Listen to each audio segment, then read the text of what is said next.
श्रीमद् भगवद गीता अध्याय 13 क्षेत्र क्षेत्रज्ञ विभाग योग। दोस्तों, भगवद गीता के इस अध्याय में हम जानेंगे कि किस तरह के एक्शन से हमें रिजल्ट प्राप्त होता है।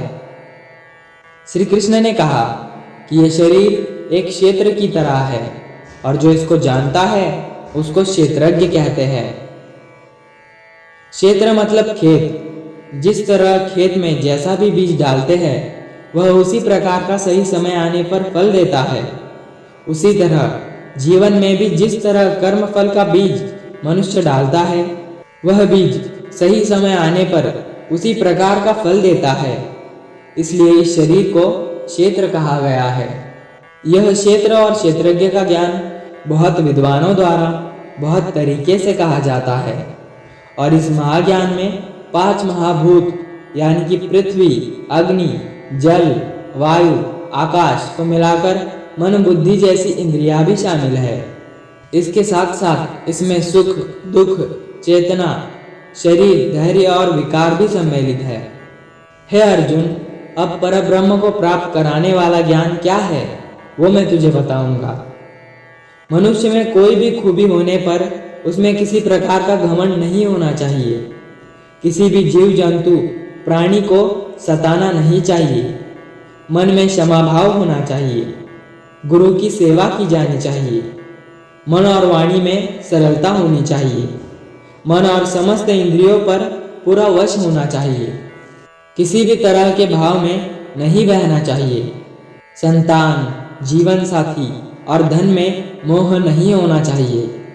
संतान, जीवन साथी और धन में मोह नहीं होना चाहिए। अच्छे और बुरे में भी मन और बुद्धि की स्थिरता होनी चाहिए। वासना वाले लोगों से दूरी होनी चाहिए। एकांतवास में मन का शुद्धिकरण करना चाहिए। परमेश्वर में पूरी तरह से समर्पण और ध्यान मग्न होना चाहिए। हे अर्जुन, अब मैं तुझे परब्रह्म के बारे में कहूँगा। वो सर्वव्यापी है। वो सब इंद्रियों के बिना भी इंद्रियों के साथ है। वो निर्गुण होकर भी सभी गुणों के साथ है। वह सभी सजीवों और निर्जीवों में है। वो दूर भी है और पास भी, लेकिन फिर भी जानने में नहीं आता। वो ब्रह्मा की तरह जीवन उत्पन्न करता है, विष्णु की तरह पालन करता है और शंकर की तरह विनाश करता है। वो अलग अलग कालों में होते हुए भी एक जैसा है और एक ही काल में अलग अलग तरह का होता है। वह सब प्राणियों के साथ उनके हृदय में निवास करता है, परंतु इसके बाद भी ये जानने के योग्य है।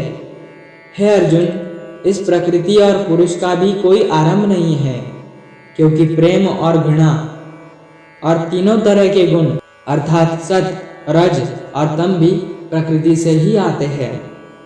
कार्य और कार्य को करने वाली इंद्रियां भी प्रकृति में ही उत्पन्न होती है। प्रकृति से जन्मा मनुष्य प्रकृति के ही गुणों को भोगता है। इन गुणों के भोग के अनुसार उसका जन्म और मरण तय होता है। इस तरह से जो मनुष्य इस प्रकृति और पुरुष के गुणों को जानता है वो कर्म करता हुआ भी मुझे ही प्राप्त होता है और मुझ परमात्मा को हर मनुष्य अपने अलग अलग तरीके से पाता है। किंतु जो मंद बुद्धि होते हैं वो इस ज्ञान को सुनकर और मेरी प्रकृति को जानकर ही इस मृत्युलोक से दूर हो जाते हैं। जो मनुष्य सभी कर्मों को प्रकृति से ही होने वाला मानता है वही अपनी आत्मा को आकर्ता समझकर इस भवसागर से पार हो जाता है। हे अर्जुन, जिस तरह आसमान का पदार्थ काफी पतला है और इसलिए वो दूषित नहीं होता, उसी प्रकार से यह आत्मा शरीर में सूक्ष्मता से रहती है, जिससे ये कभी दूषित नहीं होती। इस प्रकार से प्रकृति, पुरुष और चेतना के ज्ञान से तू भी मुझ परमात्मा को प्राप्त हो जा। दोस्तों, जो इस अध्याय में बारीकी से बताया गया है कि किस तरह से कामों से ही तकलीफ या खुशी मिलती है। हमारा शरीर खेत की तरह है और हम हैं इसके किसान।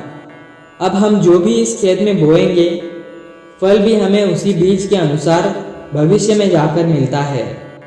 इसलिए ये हमारे आज के एक्शंस पर डिपेंड करता है कि हमें फ्यूचर में क्या मिलने वाला है। दोस्तों, मेरा आपसे निवेदन है कि अगर भगवत गीता के बाकी अध्याय आपने नहीं देखे हैं तो आपको उन्हें देखना चाहिए। उनकी लिंक डिस्क्रिप्शन बॉक्स में दी गई है। तभी जाकर आप अपनी लाइफ में पॉजिटिव बदलाव लाकर सफल बनोगे।